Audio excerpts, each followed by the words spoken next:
이 영상은 소설 이방인을 아직 읽지 않은 독자에겐 불편하고 불친절하다는 것을 미리 알려둔다. 소설 이방인 하면 제일 먼저 떠오르는 건 아마 눈부신 태양 때문에 살인을 했다는 것과 오늘 엄마가 죽었다로 시작되는 첫 문장일 것이다. 소설 이방인의 줄거리 요약 같은 건 필요 없을 것 같고 이방인 리뷰 영상들은 넘쳐나니까 찾아보면 되겠다. 롤랑 바르트는 소설 이방인을 건전지의 발명과 맞먹는 사건이라고 했다. 그런 소설을 이렇게 짧은 리뷰로 말한다는 건 분명 어불성설이긴 하다. 그럼에도 두어 가지만 콕 집어 이야기해 보려 한다. 첫째, 실존이냐 본질이냐. 뜬금없는 질문 하나 해보자. 돼지의 본질은 무엇인가?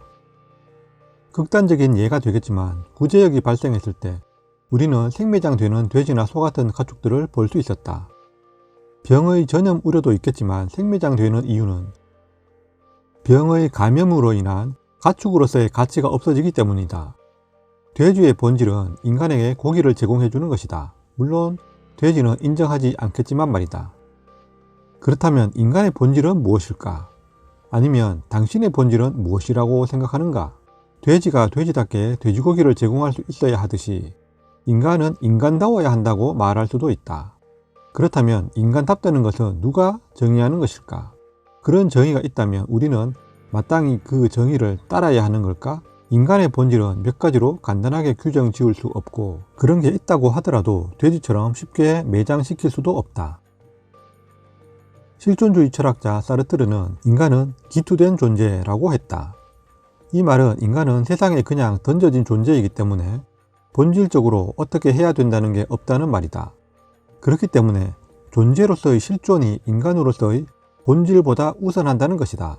이 소설에서 주인공 메르소가 보여주는 말과 행동들을 살펴보면 인간으로서 무엇 해야 한다는 당위에 해당하는 말이나 행동을 하지 않는다. 어머니의 장례식에 눈물을 흘리지 않았다거나 어머니의 나이를 모른다거나 장례식 다음날 해변에서 만난 여자와 함께 밤을 보낸다거나 등등 관습적 사고에 익숙한 많은 사람들은 메르소의 그런 행동을 이해하지 못한다. 어처구니 없게도 메르소의 사형은 아랍인을 죽였다는 살인 때문이 아니라 이해 못할 행동들 때문이란 건 읽어본 독자는 누구나 알 수 있다. 관습적인 사고는 우리 인간이 의미를 부여한 결과일 뿐이다. 까미는 이방인을 각색하겠다는 독일 독자에게 보낸 편지에서 다음과 같이 말했다. 메르소에게는 죽는 한이 있더라도 거짓말을 하지 않겠다는 결연한 거부의 자세가 있다. 그것은 결코 마땅히 무엇이어야 한다는 당위를 따르는 게 아니라 오로지 사실이 무엇이다 라는 존재의 실상을 따를 뿐이다. 이 소설 안에서 메르소를 제외한 대부분의 사람들은 메르소의 행동을 있을 수가 없는 행동이라고 본다. 자신들이라면 결코 할 수 없는 행동을 메르소는 아무렇지 않게 하고 있으니 그들 눈에 메르소는 이방인으로 보일 수밖에 없을 것이다. 메르소를 있는 그대로 바라보지 못하는 판사나 검사, 방청객 심지어 그의 변호사까지 그들의 관습에 따라 판단하기 때문에 사형을 당하는 부조리가 발생하는 것이다. 본질과 실존 사이에서 나나 당신들은 어떤 기준에 따라 판단할 수 있을까? 그리고 내가 메르소의 처지가 된다면 나는 어떤 말과 행동을 할까? 이방인의 마지막 문단 일부를 옮겨와 봤다. 모든 것이 완성되도록, 내가 덜 외롭게 느껴지도록, 나에게 남은 소원은 다만 내가 사형 집행을 받는 날 많은 구경꾼들이 와서 증오의 함성으로 나를 맞아 주었으면 하는 것뿐이었다.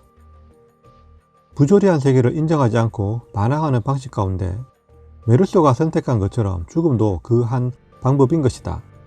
세계에 대한 냉소나 풍자 또는 빈정거림 역시 같은 맥락으로 볼 수 있다고 나는 생각한다. 죽음에 굴복하여 마음에도 없는 말을 해서 사형을 피하는 건 메르소의 방식이 아닌 것이다. 자살이 아닌 사형수가 되어 죽음을 그대로 받아들이는 것이 죽음에 대한 반항이기도 한 것이다. 그 사형장에 많은 구경꾼들이 오기를 바라는 것 또한 부조리에 대한 반항의 한 방식이라고 나는 생각한다. 두 번째, 이유냐 원인이냐. 잘 알려진 것처럼 메르소라는 이름에는 죽음을 뜻하는 모르와 태양을 뜻하는 솔레유가 포함되어 있다고 한다. 까미가 주인공의 이름을 메르소라고 지었을 때 이미 죽음과 태양이 소설의 주요 사건과 주인공의 운명을 암시한다고 볼 수 있다. 살짝 딴 얘기일 수 있지만 이런 식으로 주인공의 이름에 작품의 의미를 간접적으로 표현하는 예는 국내외를 막론하고 흔하기 때문에 그렇게 놀랄 것도 아니다.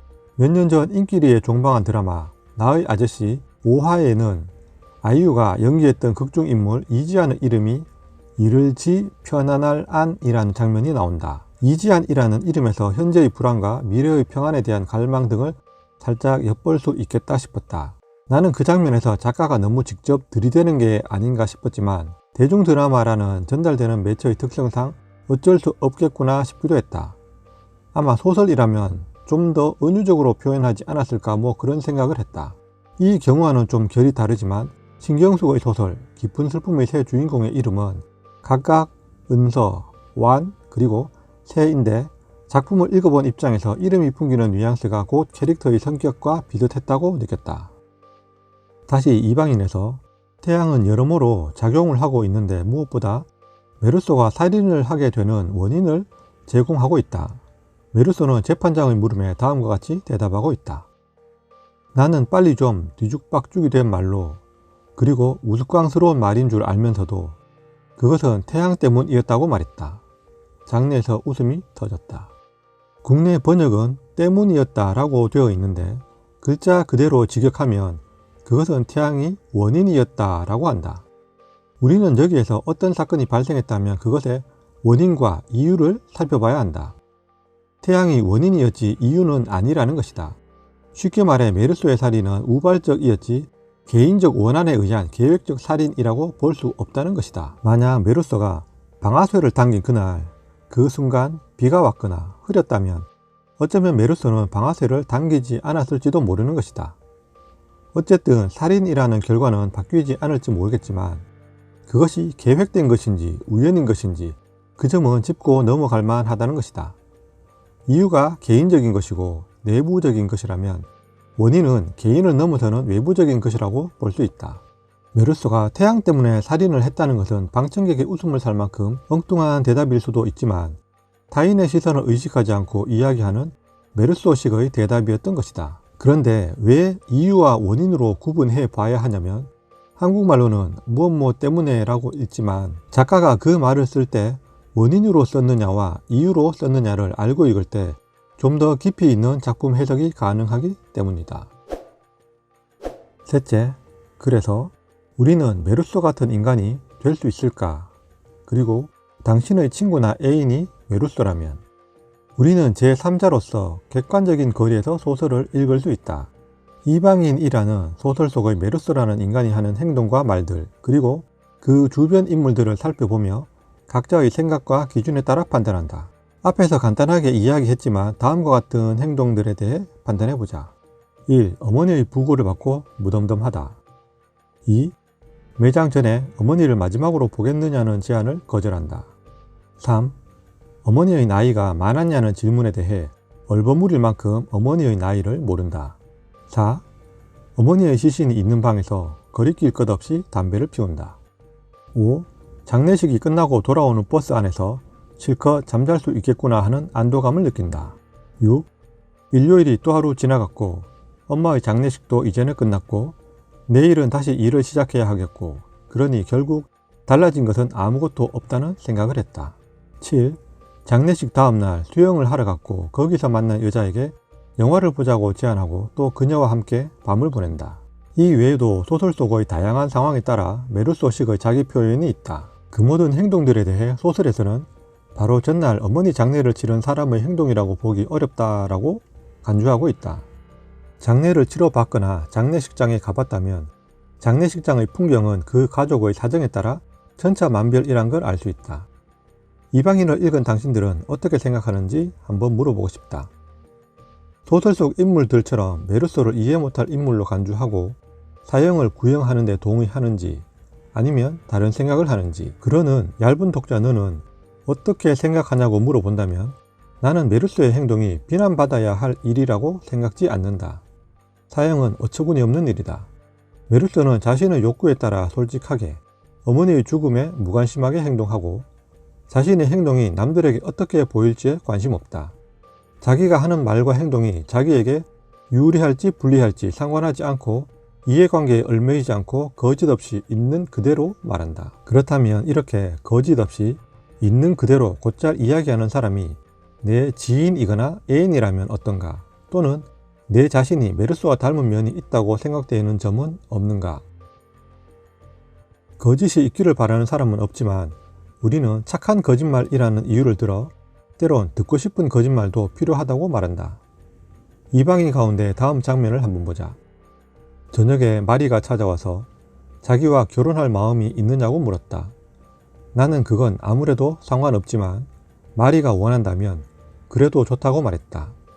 그녀는 내가 자기를 사랑하는지 알고 싶다고 했다. 나는 이미 한번 말했던 것처럼 그건 아무 의미도 없는 말이지만 아마 사랑하지는 않는 것 같다고 대답했다. 메르소는 상대방이 자기의 말을 듣고 어떻게 생각할지 개의치 않는다. 마리가 자기 말에 상처받지 않을까 염려되어 속에 없는 말을 일부러 꾸며내지 않는다. 자신의 실제 감정에 따라 직접적으로 자기 생각을 말하는 메르소는 그래야만 자신과 상대방에게 진실하고 떳떳하다고 생각하는 인간인 것이다. 메르소를 찾아온 변호사와 대화를 나누는 장면 역시 마찬가지다. 메르소의 변호사는 그가 어머니의 장례식 날 무심한 태도를 보였다는 사실을 법정에서나 예심 판사의 방에서는 하지 않겠다고 약속하라고 다그쳤다. 자신의 말이 몰고 올 파장에 무관심한 태도, 진실을 말하는 그의 태도가 얼마나 위험한지 잘 알려주는 대목이다. 우리는 마땅히 진실을 추구해야 한다고 목소리 높여 쉽게 말한다. 하지만 진실이란 생각하기는 쉬워도 그것을 내 입 밖으로 꺼내기는 어렵다. 왜냐하면 그 발설이 초래할 위험을 대개의 사람들은 감당할 수 없기 때문이다. 본질이니 실존이니 등등 골치 아픈 이야기를 두서없이 했지만 그래서 얇은 독자 네가 하고 싶은 이야기가 뭔데? 라고 한다면 우리는 메르소 같은 인간이 될 수 있을까? 그리고 당신의 친구나 애인, 자식이 메르소라면 나는 메르소가 훌륭한 인간이라는 것도 아니고 그와 같은 인간이 되자 그런 이야기를 하려는 것도 아니다. 우리 주변에 메르소가 있다면 그를 위험인물 또는 가까이 지내기에 꺼릴 수밖에 없는 이웃으로 치부하고 멀리하지는 않는가 뭐 그런 거지. 만약 세상 모든 사람이 메르소로 가득 찬다면 그 세상은 또 어떤 모습의 세상일까? 메르소가 없는 세상에서 서로 적당히 속이고 속아주는 그렇고 그런 세상을 바라고 있지는 않을까? 소설 속 메르소를 죽였듯이 어쩌면 이웃의 메르소를 우리도 계속해서 처단해 왔는지 모른다. 그 결과가 좋고 나쁘고를 따질 수는 없다. 여기까지 소설 이방인 속의 메르소에 대해 아무 말 대잔치를 해봤다.